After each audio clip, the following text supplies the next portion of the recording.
नमस्कार दोस्तों, मैं हूं युग बगड़िया और आप देख रहे हैं इंडिया युग टाइम्स। आज हम एक ऐसी खबर लेकर आए हैं जो भारत की उभरती औद्योगिक ताकत को दर्शाती है। ये कहानी सिर्फ आंकड़ों की नहीं बल्कि उस भारत की है जिसे कभी दुनिया सांपों और सपेरों का देश कहती थी। लेकिन आज वही भारत अपनी टेक्नोलॉजी, क्वालिटी और मेहनत के दम पर पूरी दुनिया में अपनी धमक बना रहा है। ये वो भारत है जो अब किसी का मोहताज नहीं है, बल्कि हमारे पड़ोसी देश भारत के बिना एक कदम भी आगे नहीं बढ़ा सकते। उनकी अर्थव्यवस्था, उनकी इंडस्ट्री, सब कुछ अब भारत पर निर्भर होता जा रहा है। तो आइए इस कहानी को विस्तार से समझते हैं। लेकिन उससे पहले, अगर आप चाहते हैं कि भारत की आवाज पूरी दुनिया तक पहुंचे और हमारा देश हर क्षेत्र में आत्मनिर्भर बने, तो इस वीडियो को लाइक करें, अपने दोस्तों और परिवार के साथ शेयर करें और हमारे चैनल को सब्सक्राइब करना न भूलें। तो चलिए सबसे पहले बात करते हैं अफगानिस्तान की, जो दक्षिण एशिया का एक अहम हिस्सा है। एक समय था जब अफगानिस्तान का ऑटोमोबाइल मार्केट पूरी तरह पाकिस्तान के कब्जे में था। पाकिस्तानी कंपनियां अपने सस्ते थ्री व्हीलर रिक्शे बेचती थी और खुद को मार्केट का बादशाह समझती थी। उन्हें अपनी भौगोलिक और नजदीकी और जो कम ट्रांसपोर्ट लागत पर बड़ा घमंड था। वो सोचते थे कि भारत, जो हजारों किलोमीटर दूर है, कभी उनके सामने टिक नहीं पाएगा। लेकिन दोस्तों, आज तस्वीर पूरी तरह बदल चुकी है। आज अफगानिस्तान की सड़कों पर, हर गली, हर चौराहे पर आपको भारतीय कंपनियों बजाज और टीवीएस के थ्री व्हीलर दौड़ते दिखेंगे।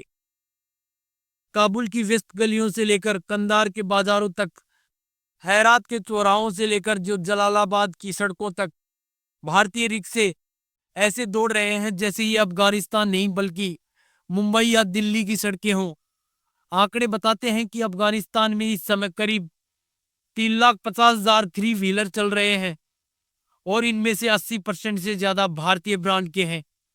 यह आंकड़ा अपने आप में बहुत कुछ कहता है। ये दिखाता है कि भारतीय प्रोडक्ट्स की ताकत क्या है और भारत ने कैसे अपने पड़ोसी देश के बाजार में अपनी पकड़ बनाई। सवाल ये उठता है कि आखिर ऐसा क्या हुआ कि पाकिस्तान, जो अफगानिस्तान का पड़ोसी है, जिसका बॉर्डर लगता है, जिसकी ट्रांसपोर्ट लागत भी कम है, वो आज भारत से बुरी तरह हार रहा है। जवाब बहुत साफ है: क्वालिटी, टिकाऊपन, भरोसा और सर्विस। भारतीय कंपनियों ने सिर्फ सस्ता माल नहीं बेचा, बल्कि एक भरोसा बेचा, एक वादा बेचा। उन्होंने अफगानिस्तान के लोगों को यह एहसास दिलाया कि अगर आप भारतीय प्रोडक्ट्स खरीदते हैं तो वो सिर्फ एक मशीन नहीं होंगी, बल्कि आपकी रोजी रोटी का सहारा बनेंगी, आपके परिवार का आधार बनेंगी। एक रिक्शा ड्राइवर की कहानी सोचिए। अफगानिस्तान का एक आम रिक्शा ड्राइवर जो सुबह 4 बजे उठता है, पूरा दिन मेहनत करता है ताकि शाम को अपने बच्चों के लिए 2 वक्त की रोटी ले जा सके। उसके लिए उसका रिक्शा सिर्फ एक गाड़ी नहीं बल्कि उसकी जिंदगी का सहारा है, उसके सपनों का आधार है। अगर वो रिक्शा बार बार खराब होगा, हर हफ्ते रिपेयरिंग में पैसे खर्च होंगे, तो उसका घर कैसे चलेगा, उसकी मेहनत कैसे रंग लाएगी। यही वजह है कि अफगानिस्तान के लोगों ने भारतीय ब्रांड्स बजाज और टीवीएस को चुना। उन्हें अपने अनुभव से पता चला कि भारतीय रिक्शे भरोसेमंद है, मजबूत है, टिकाऊ है और लंबे समय तक बिना परेशानी के चलते हैं। वो जानते हैं कि भारतीय गाड़ी खरीदना मतलब एक सही निवेश करना है। दूसरी तरफ पाकिस्तानी कंपनियां ने जो शुरुआत में सस्ते दामों पर अपने प्रोडक्ट्स बेचे, उन्होंने अफगानिस्तान के लोगों को लुभावने ऑफर दिए, लेकिन उनकी क्वालिटी इतनी खराब थी कि गाड़ियां महीने भर में खराब होने लगी। इंजन में समस्या आती थी, स्पेयर पार्ट्स नहीं मिलते थे, सर्विस सेंटर नहीं थे। लोग परेशान हो गए, उन्हें लगा कि उनकी मेहनत की कमाई बर्बाद हो गई, उनके साथ ठगी हुई। और फिर जब भारतीय कंपनियां वहां आई तो उन्होंने जो न सिर्फ बेहतरीन प्रोडक्ट्स दिए, बल्कि ये पूरा जो इकोसिस्टम तैयार किया। भारतीय कंपनियों ने अफगानिस्तान में सभी सेंटर खोले, स्थानीय मैकेनिक को ट्रेनिंग दी, स्पेयर पार्ट्स की आसान उपलब्धता सुनिश्चित की और जो वारंटी और गारंटी दी। सबसे बड़ी बात, उन्होंने अफगानिस्तान के लोगों का दिल जीता, उनका भरोसा जीता। आज अगर कोई नया रिक्शा ड्राइवर अफगानिस्तान में अपना बिजनेस शुरू करना चाहता है, तो उसकी पहली, दूसरी और तीसरी पसंद सिर्फ बजाज या टीवीएस होती है। लोग पाकिस्तानी गाड़ियां फ्री में भी नहीं लेना चाहते, क्योंकि वो जानते हैं कि फ्री की चीज भी महंगी पड़ सकती है। पाकिस्तानी कंपनियां अब अपनी मार्केट बचाने के लिए संघर्ष कर रही हैं। उनके जो डीलर बंद हो रहे हैं, उनकी सेल्स लगातार गिर रही है। लेकिन अब बहुत देर हो चुकी है। भारत ने एक बार फिर साबित कर दिया कि अगर क्वालिटी अच्छी हो, सर्विस बढ़िया हो, तो कीमत और जो दूरी कोई मायने नहीं रखती। अब बात करते हैं नेपाल की, जो कभी अपनी जूट इंडस्ट्री के लिए दुनिया भर में मशहूर था। 1960 और 70 के दशक में नेपाल की जूट इंडस्ट्री जो अपने चरम पर थी। उस समय वहां 50 से ज्यादा जूट फैक्ट्रियां थी, जो दिन रात काम करती थी और हजारों लोगों को रोजगार देती। नेपाल का जूट न सिर्फ घरेलू मार्केट में बिकता था, बल्कि भारत को भी निर्यात होता था। लेकिन आज हालात पूरी तरह बदल चुके हैं। आज नेपाल में सिर्फ 6 जूट फैक्ट्रियां बची हैं, वो भी जो अधमरी हालत में। ये फैक्ट्रियां मिलकर नेपाल की जूट डिमांड का सिर्फ 25% ही पूरा कर पाती हैं। बाकी 75% जूट नेपाल को बाहर से, खासकर भारत और बांग्लादेश से इंपोर्ट करना पड़ता है। नेपाल हर साल करीब $3 बिलियन का जूट इंपोर्ट करता है और इसका एक बड़ा हिस्सा भारत से आता है। सवाल उठता है कि आखिर ऐसा क्या हुआ कि नेपाल की जूट इंडस्ट्री जो इस कदर बर्बाद हो गई। इसके पीछे कई कारण है। नेपाल ने अपनी जूट इंडस्ट्री को आधुनिक नहीं किया। वो पुरानी मशीनों पर ही काम करते रहे, जो समय के साथ पिछड़ गई। जूट इंडस्ट्री में कोई बड़ा निवेश नहीं हुआ, नई फैक्ट्रियां नहीं खुली। नेपाल में लंबे समय तक चली राजनीतिक उथल पुथल ने इंडस्ट्री को कमजोर किया। कोई स्थिर नीति नहीं बन पाई। भारत और बांग्लादेश ने अपनी जूट इंडस्ट्री में भारी निवेश किया, नई टेक्नोलॉजी लाई, क्वालिटी सुधारी और जो प्रोडक्शन क्षमता बढ़ाई। आज भारत दुनिया का सबसे बड़ा जूट उत्पादक है, जो ग्लोबल जूट मार्केट का करीब 50% हिस्सा कंट्रोल करता है। बांग्लादेश दूसरे नंबर पर है और ये दोनों देश मिलकर दुनिया की जूट सप्लाई पर राज करते हैं। नेपाल की जूट इंडस्ट्री इस कंपटीशन में पूरी तरह पिछड़ गई। नेपाल ने जूट से बने प्रोडक्ट्स जैसे बैग, कपड़े और रस्सियों की बहुत डिमांड है। ये रोजमर्रा के काम में इस्तेमाल होते हैं, लेकिन नेपाल की अपनी इंडस्ट्री इतनी कमजोर है कि उसे कच्चा जूट भी बाहर से मंगवाना पड़ता है और इस जूट का एक बड़ा हिस्सा भारत से आता है। दोस्तों, इन दोनों कहानियों, अफगानिस्तान में थ्री व्हीलर और जो नेपाल में जूट इंडस्ट्री, से एक बात साफ है कि भारत के पास आज इतनी ताकत है कि वो चाहे तो अपने पड़ोसी देशों की जो अर्थव्यवस्था है उसे कंट्रोल में ला सकता है। अफगानिस्तान का ट्रांसपोर्ट सेक्टर भारतीय थ्री व्हीलर्स पर निर्भर है। अगर भारत चाहे तो वो अपनी सप्लाई बंद कर दे और अफगानिस्तान का जो ट्रांसपोर्ट सिस्टम ठप हो जाएगा। नेपाल की जूट इंडस्ट्री पूरी तरह भारत पर निर्भर है। अगर भारत जूट की सप्लाई रोक दे तो नेपाल की अर्थव्यवस्था को बड़ा झटका लगेगा। लेकिन दोस्तों, भारत ने कभी इस ताकत का गलत इस्तेमाल नहीं किया।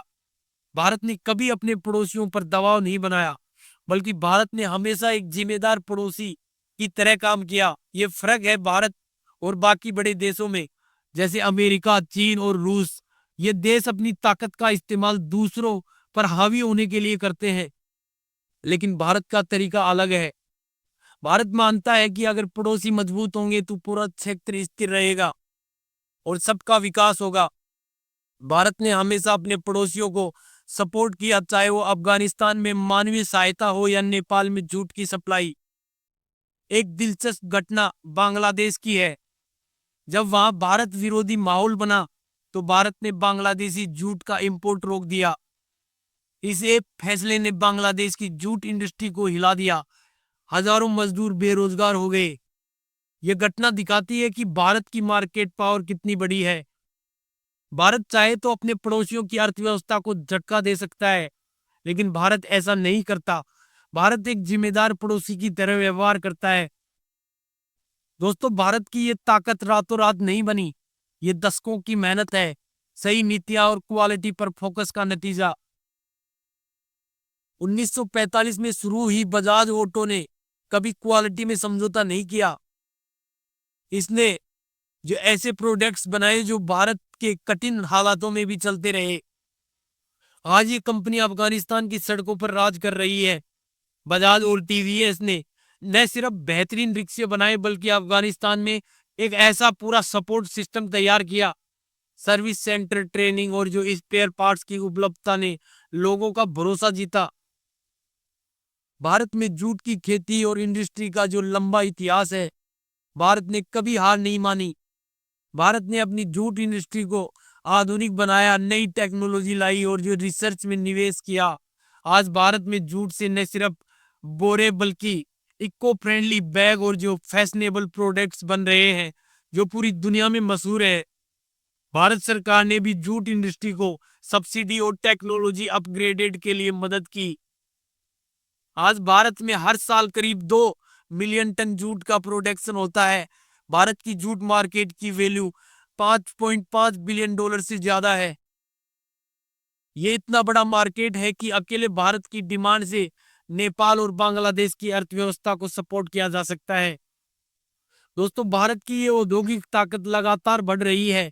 अगर भारत अपनी प्रोडक्शन क्षमता को और बढ़ाए तो ये पूरी दुनिया की तस्वीर बदल सकता है।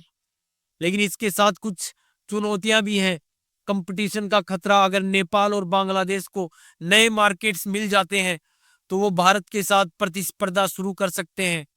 निवेश और इन्वेस्टमेंट की जरूरत, भारत को अपनी इंडस्ट्री को और मजबूत करने के लिए लगातार टेक्नोलॉजी और रिसर्च में निवेश करना होगा। भारत को अपने पड़ोसियों के साथ संतुलन बनाए रखना होगा ताकि क्षेत्रीय स्थिरता जो बनी रहे। लेकिन भारत इन चुनौतियों के लिए तैयार है। हमारी सरकार, इंडस्ट्री और जो लोग मिलकर एक ऐसा भारत बना रहे हैं जो न सिर्फ आत्मनिर्भर है बल्कि दुनिया को रास्ता दिखा रहा है। तो दोस्तों, ये कहानी है नए भारत की, एक ऐसे भारत की जो अपनी क्वालिटी, भरोसे और मेहनत के दम पर दुनिया में अपनी धमक बना रहा है। अफगानिस्तान की सड़कों पर दौड़ते भारतीय रिक्शे और नेपाल की जूट इंडस्ट्री में भारत की पकड़, ये सब भारत की ताकत के प्रतीक है। भारत ने साबित कर दिया कि अगर क्वालिटी और भरोसा हो तो कोई दूरी और कोई कीमत मायने नहीं रखती। अब सवाल है कि क्या भारत को अपने पड़ोसी देशों को और ज्यादा सपोर्ट करना चाहिए ताकि पूरा क्षेत्र मजबूत हो, या फिर भारत को अपनी ताकत का इस्तेमाल ग्लोबल डोमिनेंस के लिए करना चाहिए। आपकी राय क्या है, कमेंट में जरूर बताएं। और अगर आपको ये वीडियो पसंद आया तो इसे लाइक करें, अपने दोस्तों और परिवार के साथ शेयर करें और इंडिया युग टाइम्स को सब्सक्राइब करना न भूलें। हम फिर मिलेंगे एक नई खबर के साथ। जय हिंद, जय भारत।